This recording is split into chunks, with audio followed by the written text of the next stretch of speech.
I hope the lesson that Brother Sambar shared earlier this morning ay magpaalala sa atin na naiksi lang po ang buhay.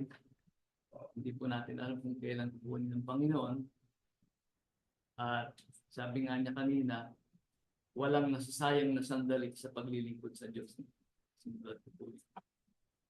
And after this life is over, there is a judgment that is waiting.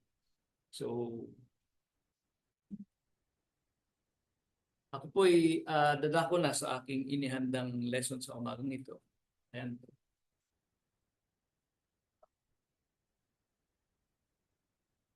Tanggalin ko po muna ito mga kapatid. Parang nakaka-istorbo.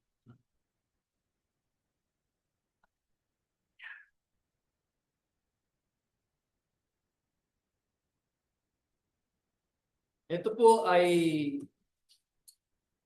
supposed to be ay lesson na ibabahagi ko doon sa Vacation Bible Study kahapon. At nirevise ko na lamang po para sa ating pag-aaral sa pagtitipon sa umagang ito. Sapagkat gabi na rin po kami nakarating sa kulang natin yung preparation. But even if kung napag-aralan man natin ito sa mga previous occasions, hindi po maganda din po na mapaalalahanan po tayo. It is always a good thing for us to be reminded. Ano nga ba yung ating responsibility pagdating sa ating mga kasama at saka sa ating komunidad? Sa mga young people, estudyante, what are our responsibilities towards our peers or our friends and also to our community sa school? Para naman po sa atin na mga medyo maedad na, hindi ko po sasabihin matanda na, mga maedad na, paano naman po tayo, ano naman po yung ating responsibility as a Christian towards our co-workers? O yung mga nasa bahay lamang po, sa ating mga kasambahay at ganoon din po sa ating mga kapitbahay. So, ito po yung aking ipaglilingkod na lesson sa mga.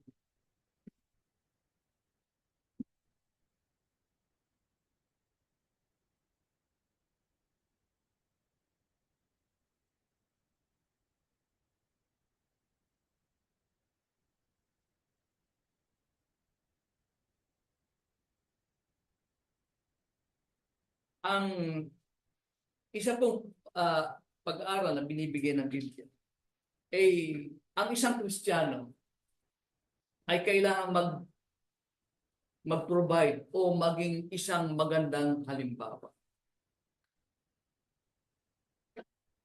I remember in one of my lessons many years past na nabanggit ko po na the Christian is a walking sermon. Hindi ka man magsalita, pero sa iyong gawa, sa iyong example, pagkakita ng tao,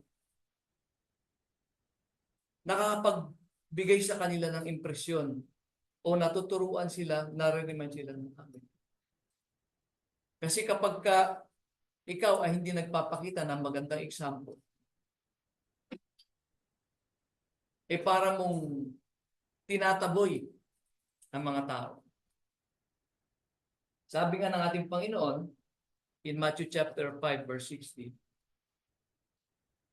"Let your light so shine before men that they may see your good works and glorify your Father which is in Him." Sapagkat ang Kristiyano po ay ilaw ng sanlibutan, light of the world.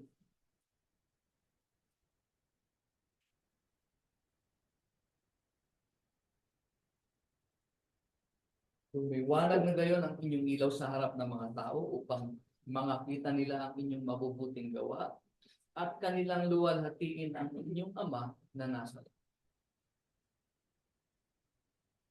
Also in 1 Peter chapter 2 verse 12, ang paalala po ni Apostol Pablo na kayo'y magkaroon ng timtimang ugali sa gitna ng mga hintil. Upang, ibig sabihin, magkaroon kayo ng timtimang ugali sa panahon po natin ngayon, magkaroon tayo ng timtimang ugali sa kalagitnaan ng mga taong hindi mananampalataya. Upang sa mga bagay na ipinagsasalita nila laban sa inyo, tulad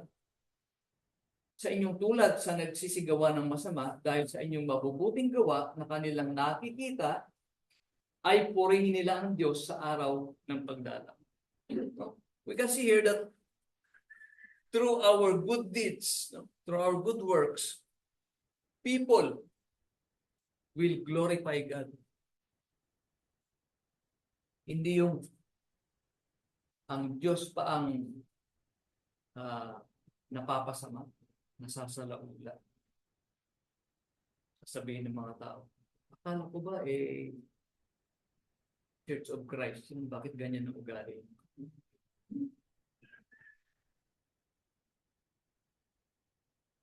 So, Christians are to provide good example. Ito naman po, para sa mga kabataan, na ang sabi po ni Apostol Pablo dyan, in his letter to the young Timothy, ito po si Timothy, teenager po ito. Teenager na mananampalataya. And the Apostle Paul has this to say, advice niya po kay Timothy, huwag hamakin ng sino man ang iyong kabataan. Kundi ikaw ay maging uliran ng mga nagsisisampalataya sa pananalita, pamumuhay, sa pag-ibig, sa pananampalataya, sa kalinisan. So, the admonition is also for the young people. For us to set a good example. Sa ano po? Sa speech, sa pananalita,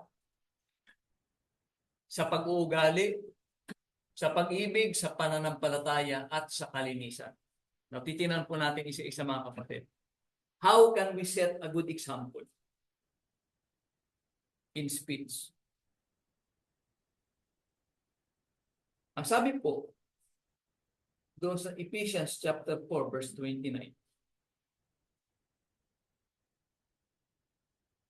Sa English po, do not let any unwholesome talk.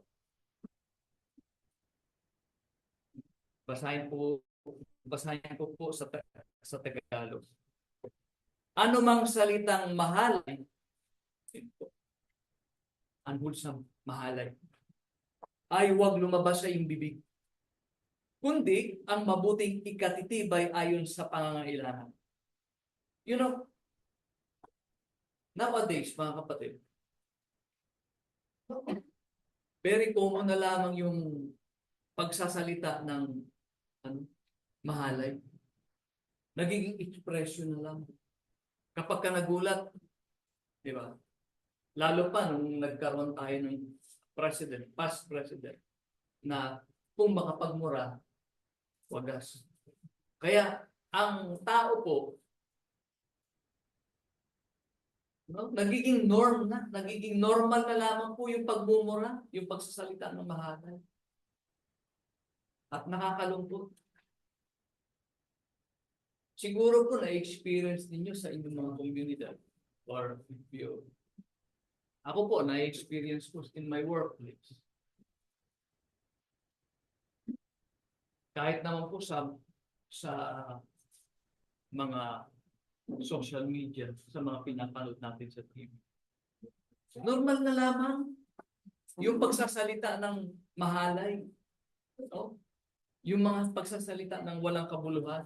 Ang sabi ni Apostle Paul, in his letter to the Ephesians,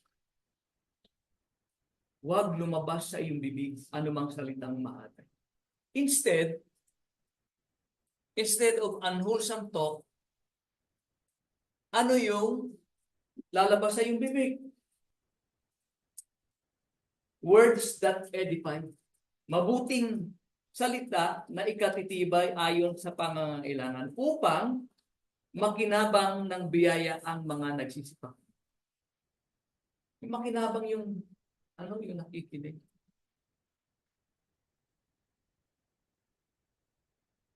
Ano pa po?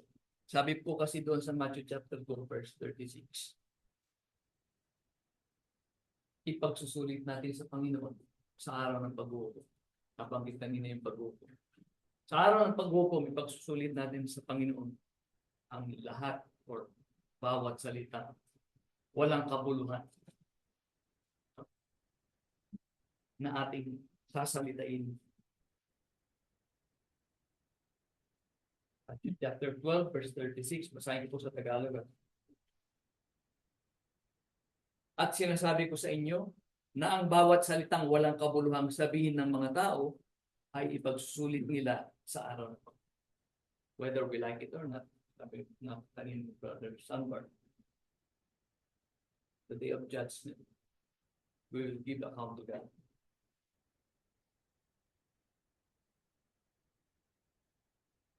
So, in setting a good example sa ating pananalita, mga kapatid, iwasan po natin magsalita ng mga bagay na mahalay. Iwasan po natin magsalita ng mga bagay na walang kabuluhan. Instead, encouraging words. Words that edify. Words that give grace to the hearers. Pangalawa po, paano tayo magpapakita ng good example? In our conduct. Ito po, this is in Titus chapter 2, verse 1 to 5. Ang sabi po dyan, communicate the behavior that goes with sound teaching. Sa Tagalog po,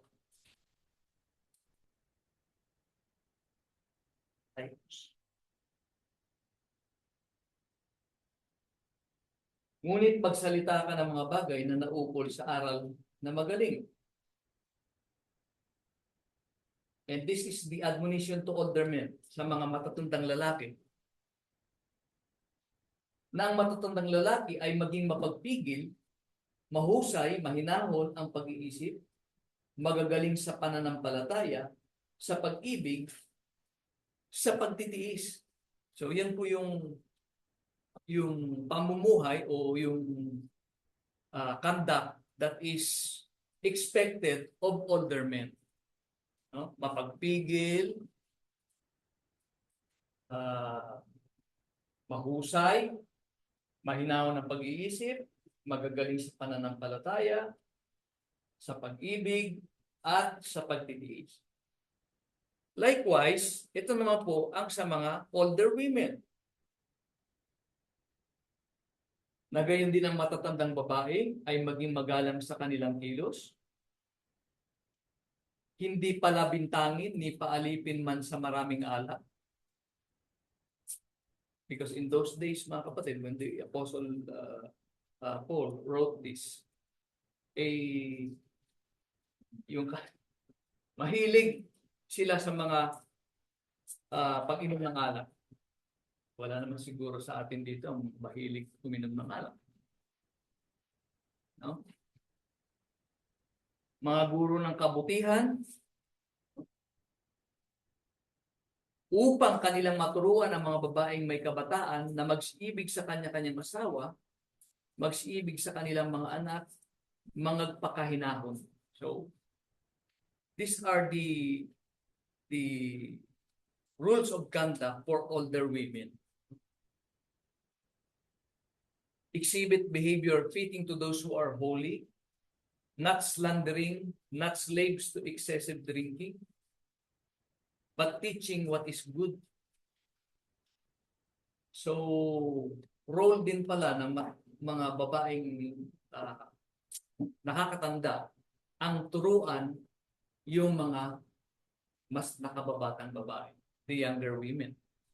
In this way, sabi po dyan, they will train the younger women to love their husband, to love their children, to be self-controlled, to be pure, fulfilling their duties at home. Inaasikaso yung kanilang pamamahay. Hindi po yung kung saan-saan nakikimarite. Ay, sabi ni Sister Jean, kung saan-saan nakikimarites. O ganyan po kasi ang ano ngayon ang trend. Imbis nandun sa bahay, inaasikaso yung kanilang mga anak o yung inaayos, nililinis yung pamamahay, nandun sa may tindahan, nakikibalita kung ano yung latest. No? Kind, being submissive, subject to their own husbands, so that the message of God may not be discredited. Yan na naman po mga kapatid na bang para ang mensahe ng Diyos. Kasi po, meron kang pinapangaralan o alam sa komunidad na ikaw ay member of the Church of Christ. Pagkatapos makikita ka nila nandun ka. Nakikita. Hindi ba napapabulaanan ang aral ng Diyos? Hindi ba ang pangalan ng Diyos ay nalalagay sa kahiyan dahil sa iyong kagagawan? Yun po ang sinasabi po dito ni Apostle Paul. And also, not only to the older men, older women, to the married women, but also to the younger men. Sabi po dyan, iaral mo rin naman sa mga bagong tao, ibig sabihin, the young people. Iaral mo sa mga young people na sila'y magpakahinahon ng pag-iisip. Sa lahat ng mga bagay ay magpakilala kang ikaw ay isang kuliran sa mabubuting gawa. Again, makikita po natin dito sinasabi ni Apostle Paul kay Titus, for him to show an example of good works in every way. Yung pagpapakita ng good example.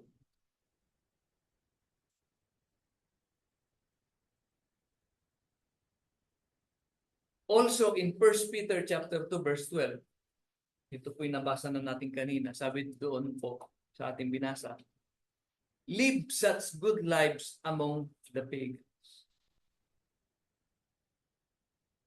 Ipakita mo. Sinasabi mong ikaw ay isang Kristiyano. Sinasabi mong ikaw ay anak ng Diyos. Sinasabi mong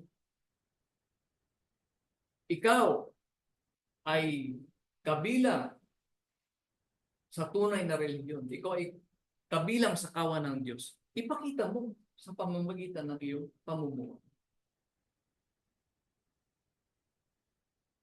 Because as he who has called you is holy, so be holy in all that you do, sabi ni Apostle Peter. Holy, ibig po sabihin, ikaw ay kakaiba, ikaw ay bukod.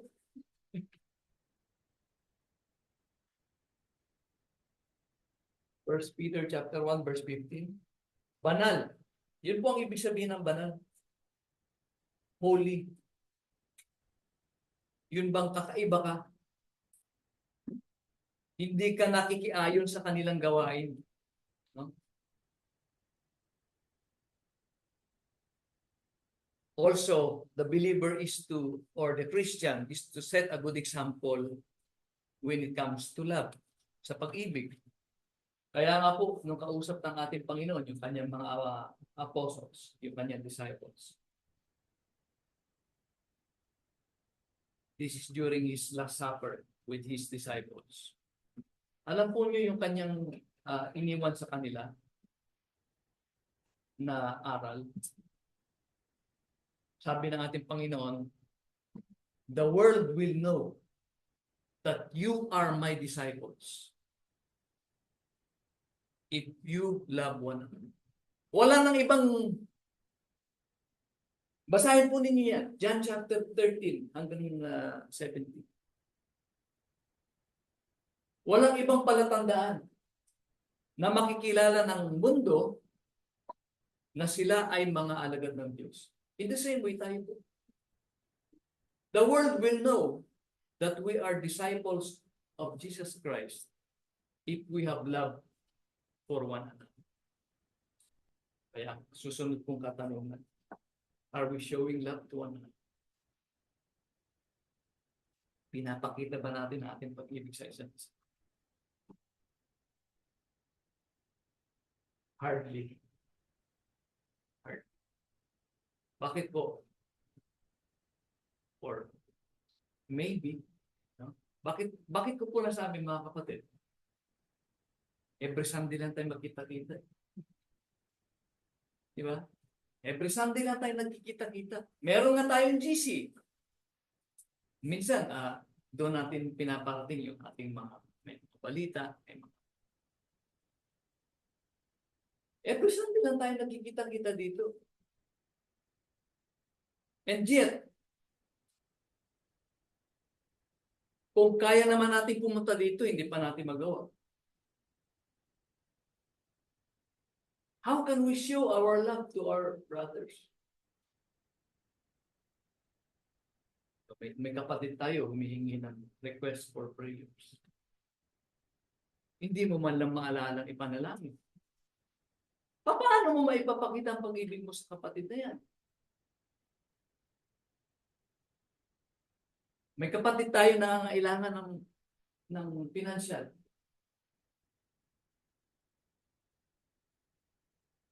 May kakayahan ka naman magbigay kahit papaano, kahit kaunti.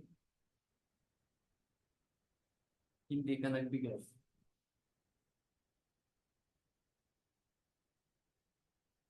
Baka sabihin po ninyo, Brad, wala kasi ako may ibigay. Nakakaya naman magbigay ako sa daan. Eh kung yun ang kaya mong ibigay, bakit hindi? Alam po ninyo, yung mga taga-Macedonia, and we have studied this already, mga kapatid. Yung mga taga-Macedonia, sabi ko nga po mas mahirap pa sa daga. Pero meron pa silang naibigay sa mga kapatid sa Jerusalem na nagdaranas ng famine, tagutom. Yun bang kakainin na lang nila, ibibigay pa nila. That is showing love to our brothers and sisters in Christ.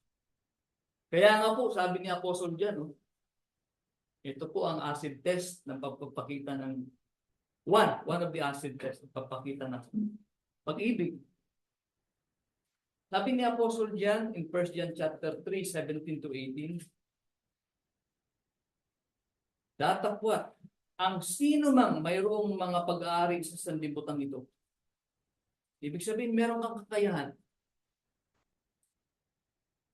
At nakikita ang kanyang kapatid na nangangailangan. At do'y ipagkait ang kanyang awa. Paanong mananahan ang pag-ibig ng Diyos sa kanya? Let that sink in. Mumunti kong mga anak, sabi ni Apostle diyan, huwag tayong magsiibig ng salita, ni ng dila man, kundi ng gawa at katotohanan.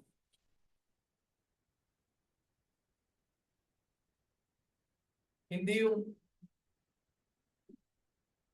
sinasabi natin, iniibig natin ang ating kapwa, ang ating kapatid. Pero hanggang doon lang, lip service. Wala ka namang gawa. Di ba sabi ni James, faith without works is dead. Your love without works is dead. So we should set a good example. Hindi lamang sa mga taong labas, kundi within the church on how to love one another. Bakit po? Yan po ang pagkakailanlan na tayo ay mga alagad, tayo ay mga anak ng Diyos. So much for that. we also need to set a good example in purity. Sabi po dyan, keep away from youthful passions and pursue righteousness, faithfulness, love, and peace in company with others who call on the Lord from a pure heart. Yung pagpapakita ng kalinisan, purity. So binanggit po dyan yung righteousness. Tagalog. We read 2 Timothy chapter 2, verse 22.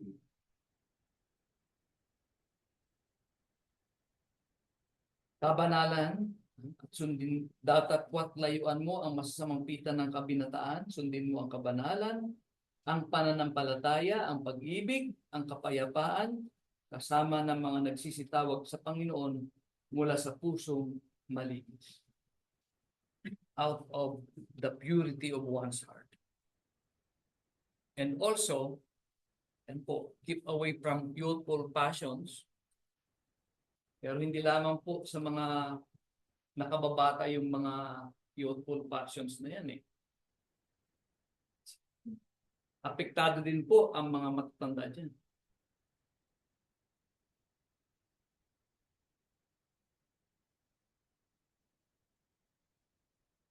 Sabi din po ni Apostle Paul kay Titus, in your teaching, show integrity, dignity, and sound message that cannot be criticized. Bakit po? Yan po ang tinitingnan ng kalaban. Kinikriticize yung aral. Ito po yung aral mo. Ay, kung totoo yung aral mo, pakita mo. Tingnan na natin yung iyong gawa.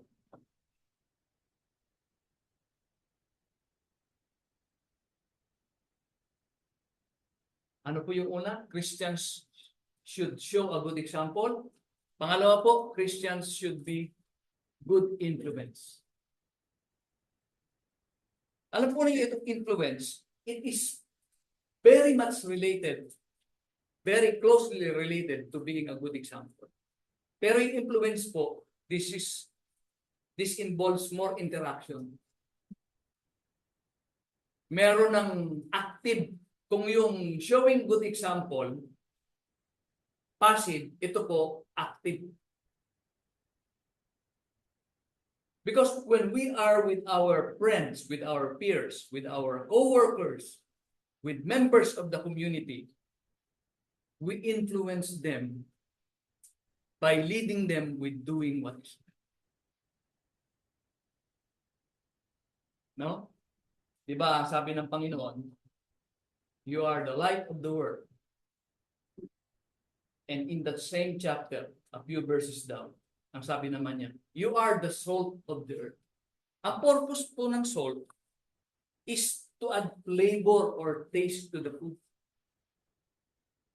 And also, ginagamit po ang salt in those days to preserve.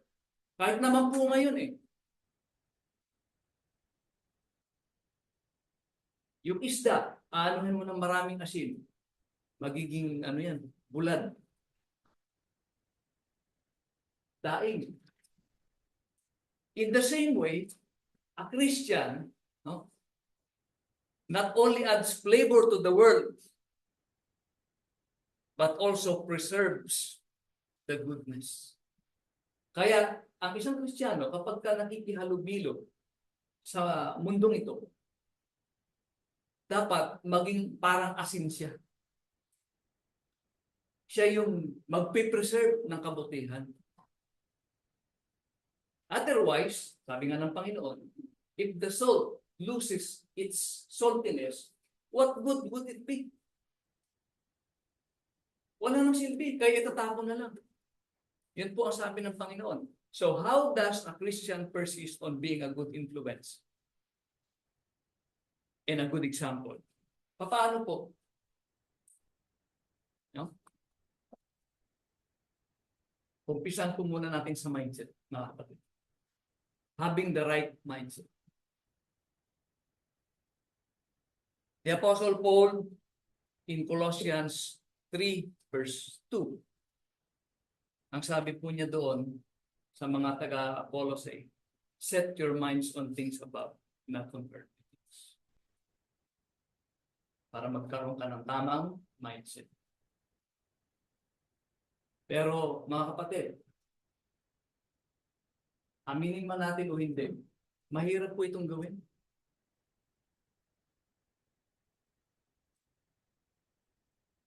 Mahirap pong gawin yan. Why? Because we are living in this earth.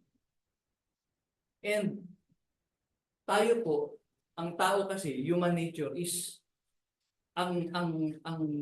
we relate more to tangible things, yung nahahawakan natin, yung nakikita natin. Gaya niyan, nagtuturo po tayo. Heaven is very beautiful. Pero, i-imagine mo lang yun eh. Gaano kaya kaganda ang langit? Kaya po natatalo eh. Natatalo yung thoughts. Tapos, at palagi mo pang kasama yung cellphone. Palagi mong nakikita yung mga advertisements ng mga magagarang damit, mga magagandang gulo, mga magagandang mga bag, itong uso ngayon, mga magagandang sasakyan, electric vehicle, yan po ang uso ngayon. Mga kasama ko sa trabaho, nagbibilihan ng electric vehicle. Ito po ang maganda. Yun po ang uso. Ang gaganda. Kasi yun po ang nakikita. At yun ang palagi nating nakakahalubilo araw-araw. Paglinggo nga lang tayo nakakapag-focus sa ano eh. Sa things which are above.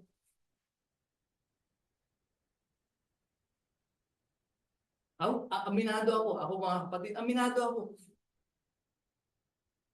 It's only during Sundays and when I prepare my lesson and when I pray at night. Kapag nagkakaroon ko ng me time, yung solo time, mostly doon ko lang naaalala yung mga bagay na nasa itaas. Especially pag linggo, prepare ka, pupunta ka dito, nagkakasalita. Ay, may balik mo na naman. Tapos hindi ka pa pupunta dito. Kaya mo naman pumunta. How can you have the right mindset if you do not put in the effort? Kailangan mo mag-effort. Hindi po ba? Para masunod po natin yan, set your mind on things above, not on earthly things. Yung earthly things, araw-araw mo nakakahalubilo, araw-araw mong nakikita eh. Araw-araw kang binubombard ng mga bagay na yan. Kaya tanong po, what's on your mind? What's on our mind? Let's be real. Is it fear? Kagaya kanina nabanggit, ano yung kinatatakutan mo? Wala ka na makain kinabukasan. The fear of the future. Ano kaya ang magiging future ko? No? Anong iniisip mo palagi? What's on your mind? Is it gossip? Chismis? Is it doubt? Is it politics? Ito, talamak to eh. Kasi meron pong mga issues ngayon na kinakaharap ang gobyerno. Is it relationships? But for the young people, kahit sa mga mag-asawa? Is it anger? Galit? Palagi ang nasa isipan mo? Yun po ba? O ito? Social media. Because we cannot escape social media. Ginagamit po yan eh. Useful po yan eh. Kami nga lang po sa work, social media gamit namin.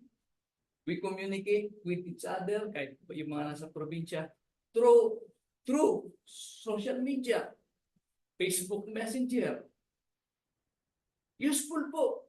Pero, ang mahirap, kung yan ay hayaan mong kontrolin ang buhay mo. What's on our mind? Is it entertainment? Yun ba ang palagi natin iniisip? Mga kapatid. Sa mga kabataan ko, Mobile Legends. Hindi lamang po kabataan, may mga kasama po ako sa work, nag-Mobile Legends kahit na nag-trabaho. Addict na. Or TikTok. Dalas po yan, makakita kayo ng mga nakaganon yung camera, tapos nagsasayaw-sayaw doon sa harap na. Nagti-TikTok. Come on, let's face it. Yan ba yung palaging nasa isipan po natin? What's on our mind? Because what's on our mind will determine our mindset. Kaya po, kailangan i-train natin yung ating mindset. And it's hard. Mahirap po. No? Ito po, paalala ni Apostle Paul in Philippians. Sabi niya dyan, whatever is true, whatever is noble, whatever is right, whatever is pure, whatever things is lovely or admirable, think about such things. Yan po dapat ang isipin mo. Pero again, mahirap po. Di ba, nasa trabaho ka. O yun lang nagdadrive ka eh. Nagdadrive. Makakita ka nung sasakyan din. Gusto ko ganun din yung sasakyan. Kasi luma na ito. Diba? It's very hard na palitan yung ating mindset. Pero, if we put in the effort, mga kapatid, pag may nakita kang ganyan, isipin mo na lang na hindi naman dyan nasusukat ang buhay ng tao eh. Yung iba nga, walang sasakyan. Mapalad ako, meron akong nagagamit. Huwag ka na maghangad.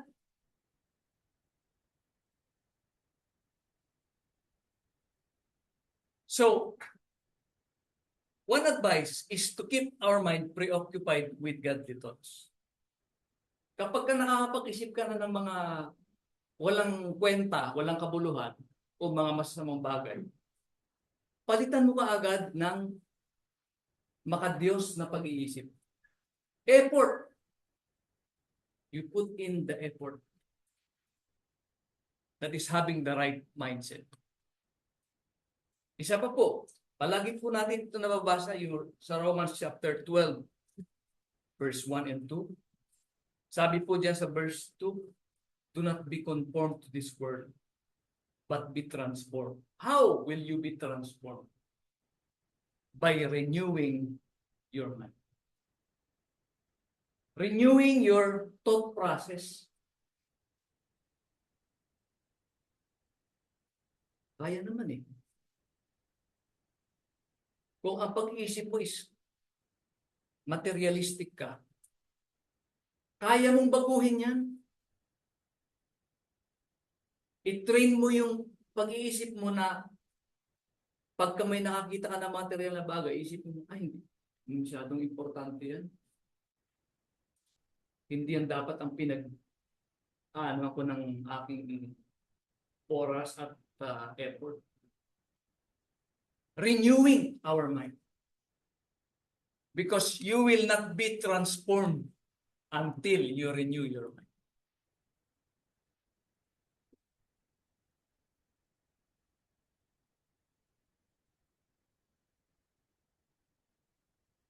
May mga anak ng Diyos na nagdidrip, nawawala sa kawan, nalalamig sa pananampalataya because they have failed to transform their thinking. Dito na naman po sa New Testament, yung kasama ni Apostol Pablo dati, si Dimas. No? You can read that. Dimas. Sabi ni Apostol Paul, Dimas has abandoned me because he loved the present world. Mas inibig ni Dimas ang kalayuan ng mundong ito. Kaya ako ay kanyang iniwan. Iniwan niya yung pananampalataya.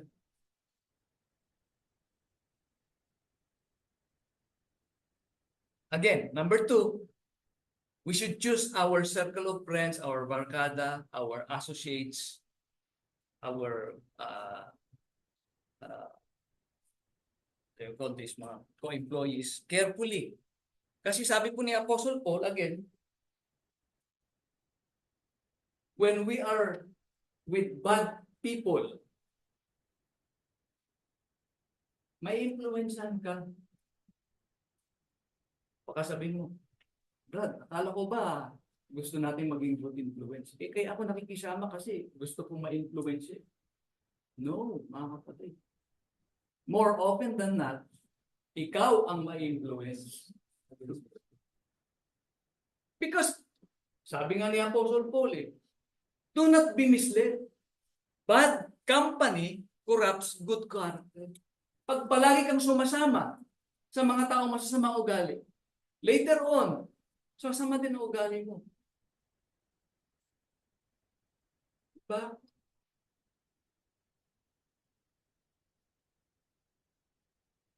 Ay, grupo. Ikaw lang ang mabait dyan. Sooner or later, magiging kagaya ka na din nila. So, let us not associate with people with bad character. Bad influence. Bad influence na nga yan, magiging kasama ka pa dyan. No? Kaya, number 3, we need to abstain or refrain or do not participate from their activities. Huwag kang makisama. Instead, umiwas ka. Umiwas ka. Abstain. Sabi nga dyan sa 1 Thessalonians 5:21-22, as Christians, we need to test everything and hold fast to what is good. Ang isang Kristiyano po, lahat ng bagay, ini-evaluate niyan. Ano ba to? Mabuti ba to? Malulugod ba ang Diyos kapag ito ay aking ginawa? Ganun po ang Kristiyano Kapag inuwi, kapag itong ano ba na ito, inuwi, malulugod ba ang Diyos? No? Halimbawa, sa trabaho po natin, maganda to Bagay na bagay to sa bahay ko. Iuwi ko kaya to. Magagamit ko to Isipin mo, pagka inuwi ko to, pagka kinuha ko to, property to ng opisina, malulugod ba ang Diyos? Hindi po ba, mga kapatid? Ganun po ang Kristiyano. We are testing everything. We need to test and evaluate everything. And avoid, sabi po dyan, every form of evil. Avoid. Kapag kaalam mo na, teka, parang trap ito parang temptation ito parang iba ang pupuntahan ito umalis ka na. You remember Joseph? No? Joseph. Gusto siya nung asawa ni ni Potiphar. Inaakit siya ngayon. Lumalapit sa kanya. Nung lumalapit na, tumakbo si Joseph. Ganun po ang anak ng Diyos. Umiwas ka. Tumakbo ka. Layuan mo yung tukso. May narinig po ako nagsasabi, Brad, lalabanan ko naman yung tukso Kaya ko nang, are you sure? Kaya mong labanan yan? Sige. Granting, kaya mo. Paano kung hindi mo na kaya? natukso ka na. Kung po pwede ko mang umiwas ka. No? Yun nga ang mga nagpa-practice ng martial arts.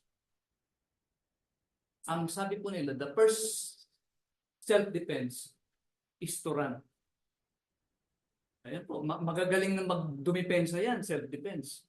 Pero ang kanilang advice, umiwas ka. Pag mayroong confrontation at kaya mo umiwas ka. Huwag yung, magaling ako sa hand-to-hand combat, sa self-defense, kaya kong labanan. No.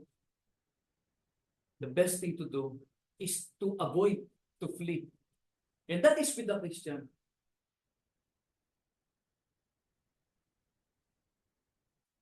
Inimbitahan ka sa isang party or lakad ng mga kaibigan, alam mo namang merong mga inuman doon. The best thing to do, huwag kang sumama. Kasi baka sabihin mo, pwede naman akong sumama, pero hindi lang ako makikisabay sa kanila. Hindi lang ako iinom. That is not wise. Kasi kapag ka nandoon ka na, most likely, sa kakaaya sa'yo, you will give it. Kaya ang pinakamaganda, to avoid. To turn your back away from every form of evil. Pang-apat, mga kapatid, is pray. The power of prayer. You know, we can, as Christians, we can persist on being a good example or a good influence if we continually pray. Sabi po dyan sa Matthew chapter 26, verse 41, this is the Lord speaking here. Sabi niya, watch and pray that you may not enter into temptation. Power of prayer. Bakit po? Kapag ikaw ay nananalangin, ikaw ay nakipag-usap sa Diyos. And that connection, communication, your conversation with God, nawawala yung mga distraction, nawawala yung focus sa ibang mga bagay kundi sa Panginoon. And also in 1 Thessalonians 5:17, sabi po dyan, manalangin kayong walang takip. Pray without ceasing. Hindi naman po ibig sabihin na from sunrise to sundown, tuloy-tuloy ang iyong panalangin. Ibig po sabihin, is every opportunity you get, you pray to God, you talk to God. When you are happy, when you have accomplished something, you pray to God, you thank God. Bago ka kumain, manalangin ka. Hindi yung mag-picture ka muna ng pagkain mo. Instagrammable. You don't need to show everybody na ayaw mong kumain ng ganung kasasarap ng pagkain. What you need to do is to talk to God, to thank God na kaya mong kumain ng ganung pagkain.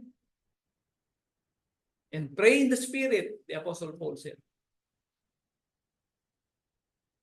On all occasions with all kinds of prayers and requests. With this in mind, be alert and always keep on praying for all the Lord's people. Ayan po. We need to pray for our brothers and sisters. We need to pray for one another. Kaya ano po yung ating recap? Ano po yung ating responsibility towards our peers in our community? To be a good example and a good influence. Sana po mga kapatid, kahit papano, meron po tayong mabaon sa ating pag-uwi na kahit konting lessons from this topic that I've shared. Maraming salamat po sa inyong pagdinig. Ihanda po natin ang ating mga sarili sa ating sunod na gawain. Ito po yung pag-alala sa kamatayan ng ating Panginoon.